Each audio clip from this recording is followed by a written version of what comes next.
Hello and welcome to the Take Charge podcast. I'm sure we've all heard CATL's recent comments on the future of solid state batteries, that there is no future, they will not work, and there's no doubt that has divided opinion. So today's episode is perfectly timed as I'm joined by the solid state giant Blue Solutions, who are arguably one of the most advanced solid state companies in the world. Adrian Tylim joins me. He's had a very successful career in the renewable space. He has a master's in energy systems engineering. He's done some impressive work with NASA. He's founded his own company and has been the CTO of that company before joining Blue Solutions in 2018 as the head of business development. Adrian, of course, gives us his opinion on CATL's comments, the future of solid state, and also Blue Solutions ownership and how important ownership really is to the success and longevity of battery organizations. He also shares details of a very interesting project from all the way back in 2012 when they deployed 5,000 solid state powered Renaults onto the streets, which some of those are in operation today still. We also talk about some of their projects in Paris with their solid state powered buses and their plans for the upcoming Paris Olympics.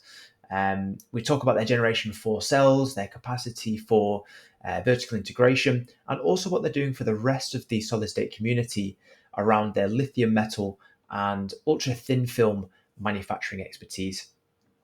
Finally, we talk about the circularity of the battery industry with the pressing importance of safety and recycling. So, Adrian, it's time to take charge. We hope you all enjoy. Adrian, welcome to the show. Thanks for coming on. Hey, Jamie, it's a pleasure. I was looking forward to speaking with you. Thank you. Likewise. Really excited to hear more about Blue Solutions, and you've obviously got a rich history. Thank you for coming on. Let's start with your background personally. Talk us through, your career and how you got to where you are today. Yeah, thank you. Thanks again for inviting us to be present. I have my background is actually in energy systems engineering. I have a master's degree, Master of Science degree in nuclear engineering. When I went to school, actually, there wasn't any specialization in renewable energy.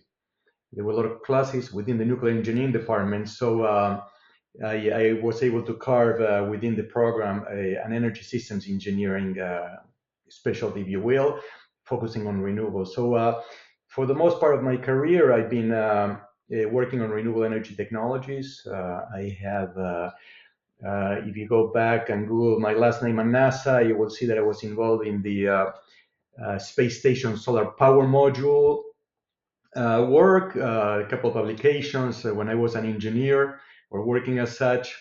The space station has been flying for decades there, so that can tell you how far back I go. Wind energy, solar energy, waste to energy conversion, hydrogen storage. I pretty much touch just about every kind of renewable energy technology, something that I'm very passionate about, something that I enjoy very much. And a few years ago, I had the opportunity to to be called to be interviewed to work for Blue Solutions. I thought it was a unique opportunity. We're going to be talking about it. So that's how I got to be where I am today. Yeah. Nice. So what, just before we get into Blue Solutions, what actually attracted you over to the battery space, and what comparisons have you drawn from other areas of renewables? The way that I looked at it, as more and more renewable has been deployed, it was obvious to me that we need to store the energy, particularly because of the intermittency aspect of the renewables, and obviously storage in various forms. You can store it,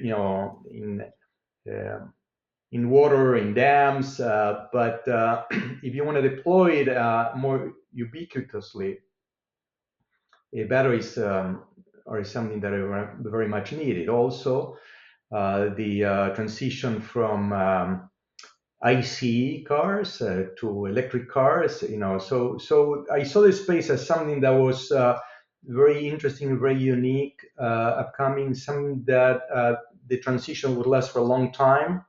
I was involved in solar energy development and wind energy, actually starting my career with wind energy. That was my first job, but more and more it became obvious that as we want to create distributed energy, and we can look at the car as a way to do that, if we talk about it, batteries were crucial. And little did they know how complex it is. And I'm not an expert in chemistry, or I'm not a chemical engineer. So the challenge actually was unique, and something that I enjoy partaking. Yeah. Well, you've joined a very successful company in the space. Blue Solutions have achieved what so many battery companies haven't, and especially SolidState. It still remains an area which is yet to be truly successful and rival other chemistries. So yeah, kind of talk us through the history of Blue Solutions and your kind of current operations and current status there. So indeed, actually, one of the things that attracted me to Blue Solutions are a couple of things. A, the solid state space that I saw, sort of like many of us are in the industry looking at the future of battery storage. So solid state batteries is something that will become just as normal as lithium-ion batteries.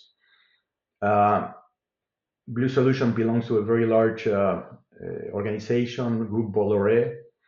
And in my experience with renewable energy technologies, I have already become aware of the Bolloré Group, what they've been doing in terms of energy storage. So it was kind of interesting that we started talking about me coming on board. And I've seen the group as at the forefront of this opportunity to innovate in battery storage technology.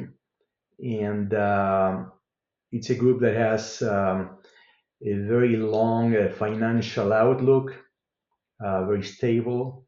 The group itself actually has been around for over 200 years. We can get more into the company, how it evolved, but it's the way I look at it is a little bit like the Japanese, the keiretsus, if you will.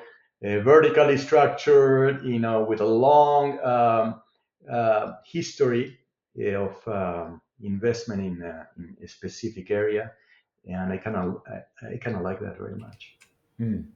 Yeah, the ownership is fascinating. It's remind me the name of the owning company. Bolloré. Bolloré is the family last name. Yeah. So Group Bolloré. Been around for 200 years. Would you say that's been quite a substantial element in Blue Solutions' success? And how important do you think the actual ownership of a battery business is to, the longevity and success of a business? Yeah, so let me take you a little bit back to the origins of the group, because I think that it aligns very well to the battery itself, even though it doesn't appear to be like that. And just to go from the future or today, from the present to the history. Today, the group is highly diversified. They are involved in transportation and logistics. They just sold a couple of very large subsidiaries. They also are an important shareholder in media and entertainment. Havas is a PR company, one of the largest. Vivendi, if you're familiar with entertainment, particularly in Europe, Vivendi is one of the largest ones. Canal Plus, a lot of the Netflix movies that I see, or even on Amazon, are produced by this group. But it started about 200 years ago in the business of making thin papers. They were making thin papers for tobacco and Bibles. And don't laugh, I say nobody's perfect, but it's true. And obviously at the time, it was a growing business. And then as it evolved in the 1970s, with the change in packaging technologies, the company started to innovate in plastic films and ultra thin films.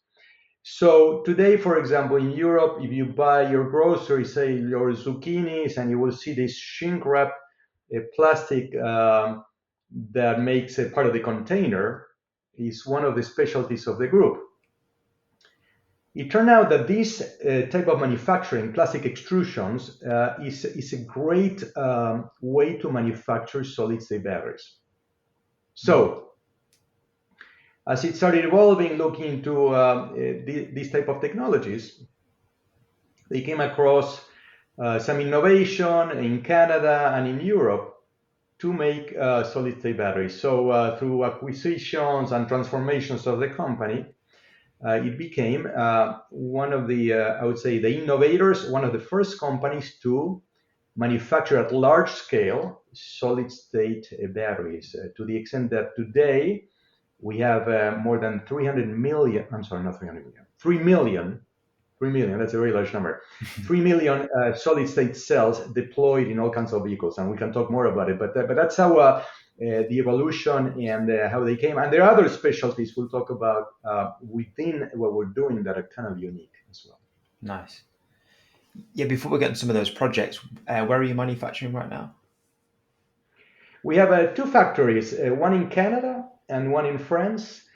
Total capacity is about 600 megawatt hours between the two. So you can say that we are at the giga level. 2 times what we have would be the giga. So we're not small. These are large scale manufacturing. It's really hard to manufacture, actually to scale the manufacturing of solid state cells. Very hard to go from the lab all the way to what we have. We are now focusing on a new technology we'll be discussing in a few minutes, but the Canadian factory right now, we shut it down because we're going to be retooling for a pilot plant for our 4th generation solid-state battery. Nice. Yeah, but I kind of mentioned before the type of ownership and funding and how important that is to the success and longevity of a business. In your case, of course, the existing manufacturing expertise and that infrastructure was obviously key. But as well, I think I speak to a lot of organizations that are owned by venture capitals and private equity businesses, and there sometimes isn't the patience. So maybe that has also kind of gone in Blue Solutions' favor there. So you mentioned you're at kind of Gen 4 right now. I was fascinated to be reading about your project in Paris, the Daimler buses. Talk me through that. Yeah, so as we started to innovate and create solid-state cells, one of the things that the group needed to do is to prove to the world that you can power vehicles with solid-state battery technology. So I think it was back in 2012 or so, the group went to Renault and manufactured a car designed by Pininfarina, one of the greatest designers of cars, and deployed about 5,000 of these Renaults all over the world in subsidiaries, car sharing subsidiaries. Singapore, Los Angeles were on base, many in Europe, even in London, I believe. And that was sort of like to show the world that you can power cars. Very specific technology, kind of dated today, but again, we're going back to 2012.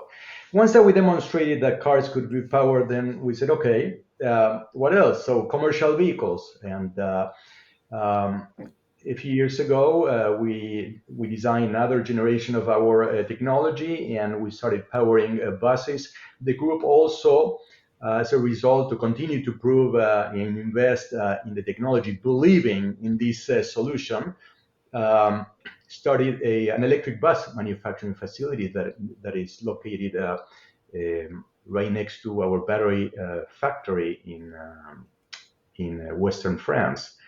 And so on one hand, the group is making buses, electrify. They are all over Paris, actually, right now, and in many places, but Paris is one of them. In fact, I just read that they're going to be using them for the Olympics, the upcoming Olympics in a few months. And the same technology we went out to offer to other bus manufacturers. So the Daimler relationship is one where we have been making these cells, the modules, and the packs. So not only the manufacturing of the cell, but also integrating them so that they can be placed on top of the vehicles and selling them to Daimler. So we have a good relationship, long-standing relationship we're very proud of. We work very hard with them and very well together. Yeah. How an important factor do you think the vertical integration model is in all this? Well, so if you look at our future, we're our goal is to just manufacture the cells, but you have to somehow prove to the industry, to the world, to the investors that it's possible. So that's why it's so important the relationship with our parent group, because they are able to invest and enable us not only to manufacture, but also to be able to show how is it integrated, the energy management system, the battery management system with them, all of that. So it's super important in the very beginning with a new chemistry, a new technology, any new technology, right? I mean, if you manufacture a gadget and nobody knows how to use it, then it just you're missing the point. But if you can do that and you prove it consistently with cars, um, electric buses. There are some other commercial like tractors for port applications that have been deployed in 35 markets. Then you can show that it has applicability. You can show that it can be incorporated into various technologies designs that vehicle manufacturers, or even storage for stationary applications that we have done as well, can accomplish basically the capacity that you need in order to move a vehicle or to store for the grid or whatever it may be. So the vertical integration, at least in the initial stages, I think that is very important. Moving forward, now our goal is to just manufacture our fourth generation cell. However, if an OEM needs assistance in integrating that cell into the vehicle, and we can talk more about it, then we have the capability. So I think that as a company, versus other, say, cell manufacturers, it provides us with a lot more, I would say, expertise and ability to support our customers, fully. Nice. Yeah, we're speaking about horizontal versus vertical integration with a couple of guests, Ultion Tech, and yeah, I think that's fascinating in terms of being able to showcase what the technology can do and make that process pretty seamless for the customer. Interesting. And how many Renaults did you say were deployed 12 years ago? Was it 5,000? About 5,000, yes. In fact, Nice. some of them are still around. When I go to France, we have a few to move around between the different facilities. They told me that many of them, as we, so we it was sort of like a proof of concept, right? Many of these subsidiaries were closed down. Some of the cars were acquired. Some of them are used now by private parties. So they're still going around, and they're nice, very simple design. Very simple design. Amazing. So you never know. Like next time in Paris, I'll be looking around. Maybe there's a Renault powered by SolidState.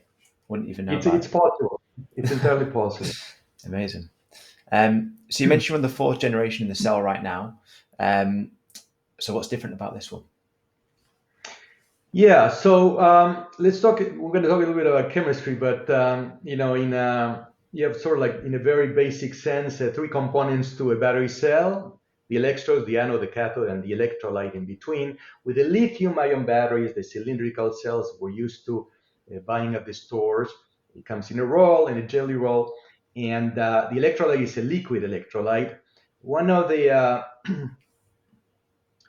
interesting aspects of that technology that is powering all kinds of electronic for many years, that is very well understood, produced in very large volumes, is that at some point, and not always, but sometimes, if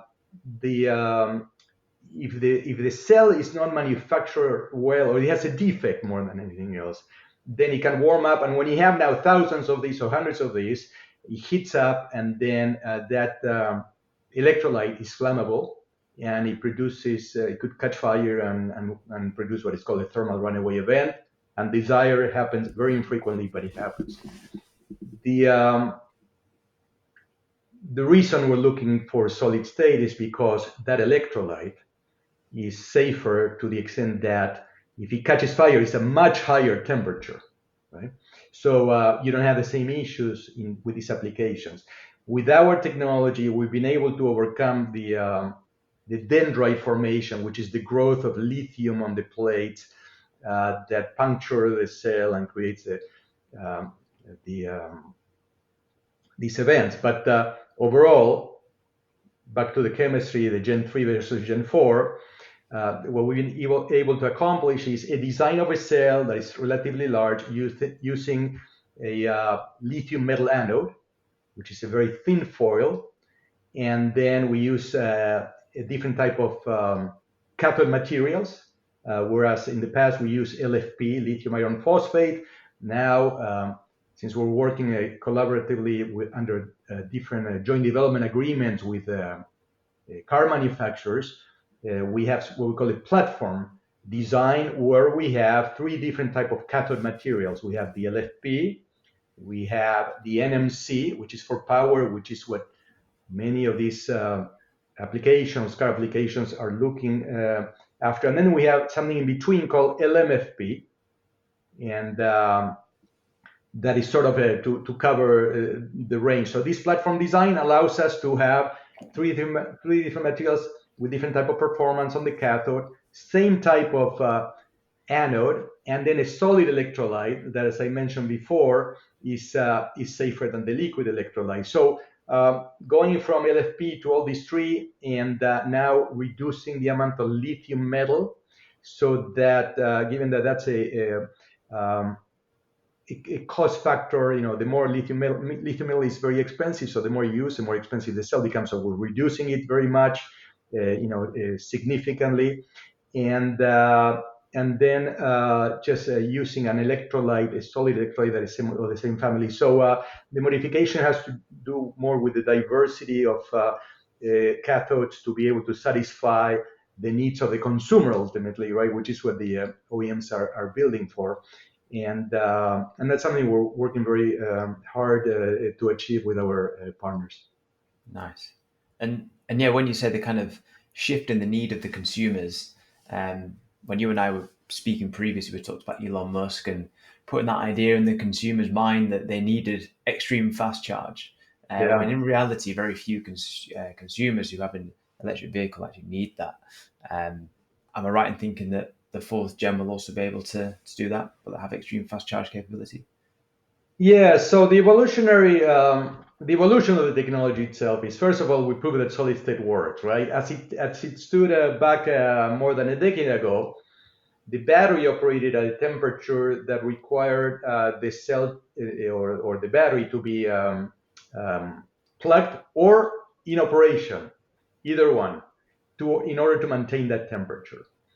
And so that was a slow charging rate, and that's why car sharing applications or commercial applications where you have basically the bus working all day and then going to a depot for a charge at night, it was very suitable for our third gen technology. As I mentioned, and we discussed, all of a sudden Elon Musk comes and puts in the mind of the consumer that we need to fast charge when most of the cars are parked for the majority of the day. Very few cars, particularly passenger cars, are used to an extent that you need this fast charge and so forth. But we have to go where the market goes. So these relationships that we have with the OEMs are specific to try to address that, and we're making a lot of progress with the development of this fourth generation cell.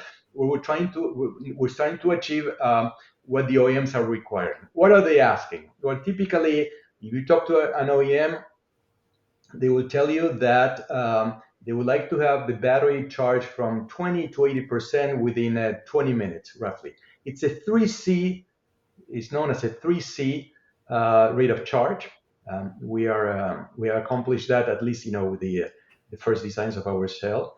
And and there are other aspects in terms of operating temperature. So in our case, where before the temperature was 80 degrees, now it's room ambient temperature, so 25 degrees or so. We're accomplishing that as well.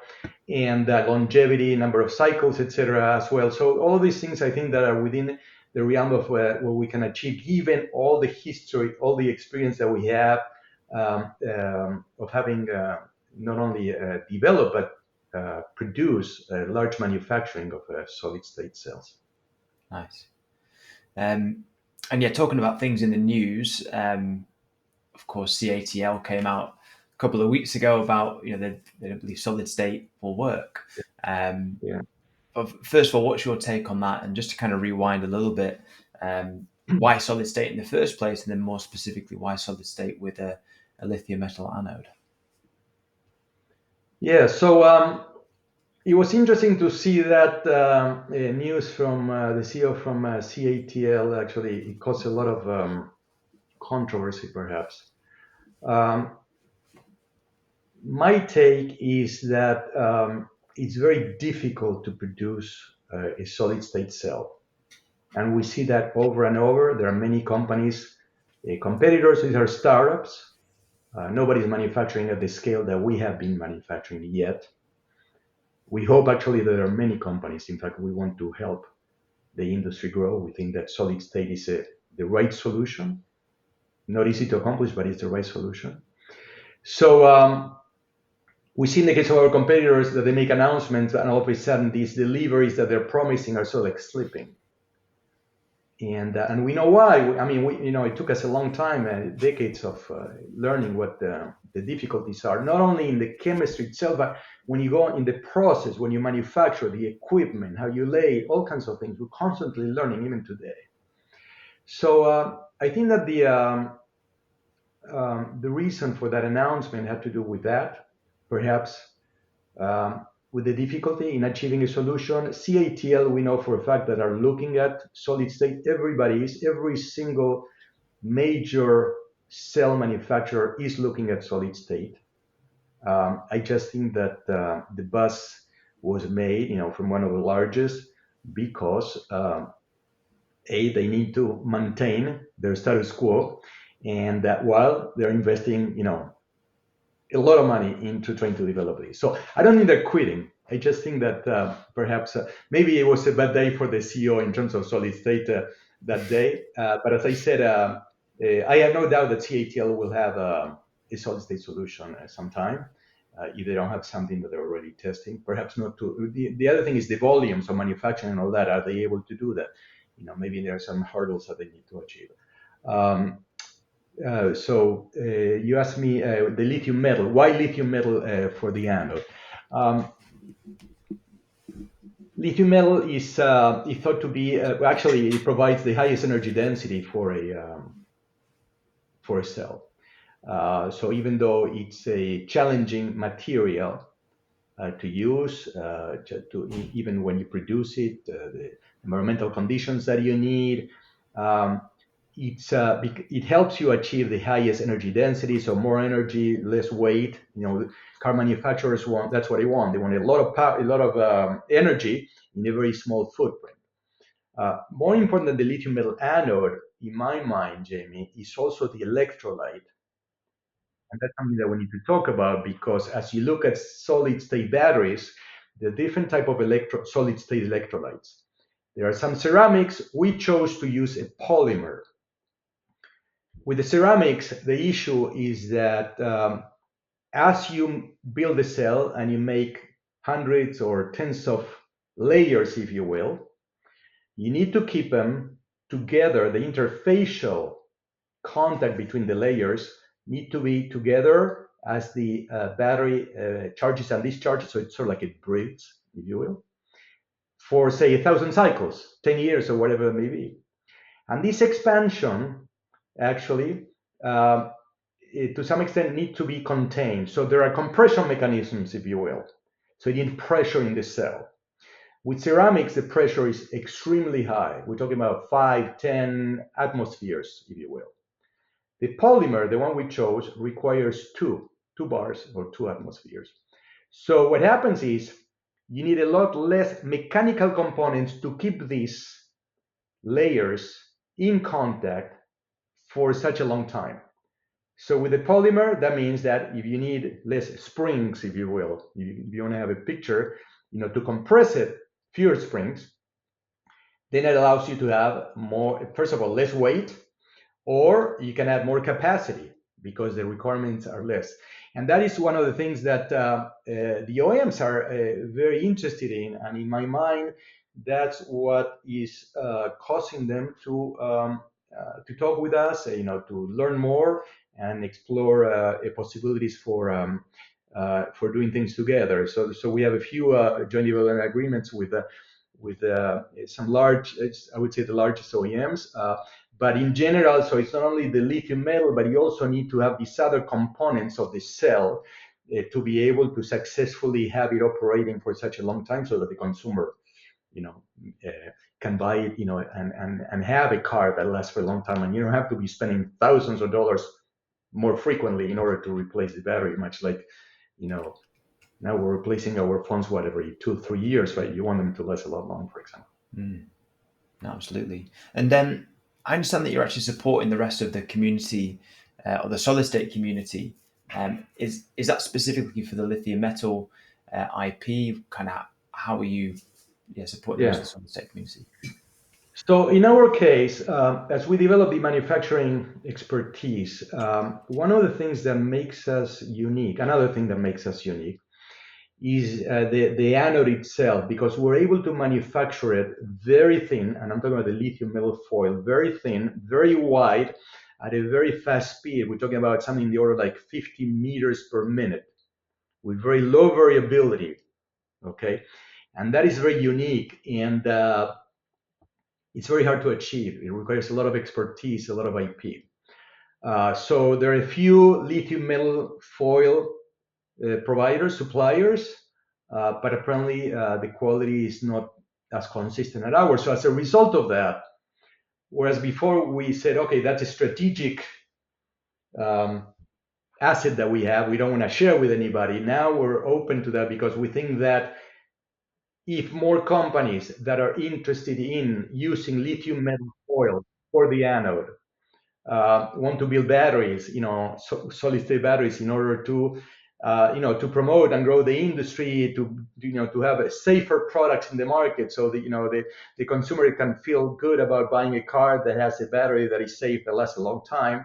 We figure we help, with the tide, we raise the tide and all boats will rise, right? So that's what we're trying to do. So we, a few months ago, maybe a year ago or so, we decided to go out and start offering this lithium metal foil to other battery manufacturers. And indeed, we're talking with a few of them who are very interested. They're testing it, and we're helping them actually to learn how to do it. The other aspect is, typically when you use lithium metal foil, we make it very thin. And in our case, the design of our cell is the foil itself is the current collector. But most companies don't know how to do that, to use just a thin lithium metal as a current collector, so they put it on copper. And now the copper becomes the current collector. It's a copper lithium metal foil over copper. The copper is the current collector. But what happens is you're increasing the cost, and you're increasing the weight and reducing the energy density. So one of the things that we're doing is, as part of the relationship supply agreements, is okay, we'll sell it to you, of course. We'll show you how to do it under a supply agreement, and we'll be able to allow you to develop a battery successfully, much like we have. Nice.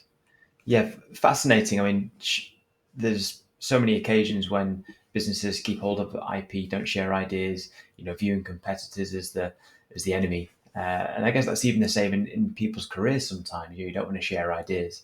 But yeah, I mean, when you can start seeing your competitors as partners, in this case, maybe even customers, bringing the whole community up together, that's what I've been quite encouraged to see since joining the battery industry a couple of years ago. So no, good to hear that that's what you're doing. And for our final topic today, a topic that's becoming increasingly pressing is the circularity of the battery industry. So how have you addressed this at Blue Solutions? Yeah, it's a good question. So we have to look at this starting a few years back, because, as I mentioned to you, we have 3 million cells in the market. And in many buses, some of them were deployed more than 10 years ago. So we're starting to see them coming back, end of life, if you will. So we have to look, what are we going to do? And also you have the European norms, and more, even in North America, they're becoming common sense, to apply. So we started innovating and trying to develop ways to take those end-of-life cells, and how can we reuse the materials that were used in the initial manufacturing. One of the interesting things is our cells are about, right now, about 2 feet by 1 foot, 100 layers. So within the layers, you have several layers of this lithium metal foil that I mentioned to you, right? And so it's very different, the design, than, say, when you recycle a battery. electronics battery, or even the Tesla Panasonic batteries that they use, the jet fuels. So we had to develop our own IP. And what we do is we have a proof of concept, actually has been working for at least a couple of years, that we're improving. We take the cell and we slowly, under heat, squeeze, if you will, the lithium from these many layers, and it drops at the bottom like a Hershey chocolate, like the little kisses, Hershey kisses. They look like that. Yeah. It's kind of unique. And that's how we extract the lithium metal, so we can reintroduce it to the manufacturing process. The rest of the cell becomes a black mass. And the black mass, we could invest and recycle it, but there are many companies that are doing that. So the idea is perhaps, depending on where these facilities will be located, working closely with other recyclers, if you will, the lithium metal will maybe clean it to some extent to reintroduce it. But now what we're doing is we have the proof of concept. Now we're going to be working at automating that and trying to build something that is like a pilot, if you will, to do it at a larger volume as the number of cells that are reaching end of life start coming back to us. Brilliant. And then you mentioned before that you obviously have 5,000 Renaults out there. They were deployed 12 years ago. We had, solid-state powered cars out there then. As a closing tradition, how do you think the battery will look in 10 years' time with all the development that you're doing right now? Yeah, so that's super interesting. So in terms of solid state, I believe that in 10 years, the forecast is, I think, around 2030 or so, solid state to reach about 5% or so. I think that's, from these are the forecasting company. I think that in 10 years, it's not unreasonable, if that's true, maybe to see between 5 and 8% market share. I think it's reasonable. There are other companies that are building a solid-state cells, so I think that it's possible. And I think that we'll see also many chemistries, many solutions for different applications. It's a huge market, huge demand. I think that the large lithium-ion manufacturers will be having solid-state solutions, perhaps with different type of chemistries. But I would say that the future looks very solid. Very solid. Nice. Well, yeah, Adrian, thank you so much for coming on today. It's been fascinating to hear about the successes that you've had and how you've been able to achieve what so many other companies haven't. Good luck with the Gen 4. Good luck with the kind of ongoing recycling side of the business, and let's hope that the CATL CEO was wrong in his predictions.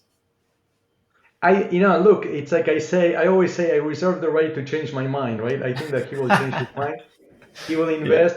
Yeah. Thank you for the opportunity. Thank you to the viewers. I hope there will be many, and good luck to you. And thanks, Jamie. Really enjoyed this. Thank you, Adrian. Take care.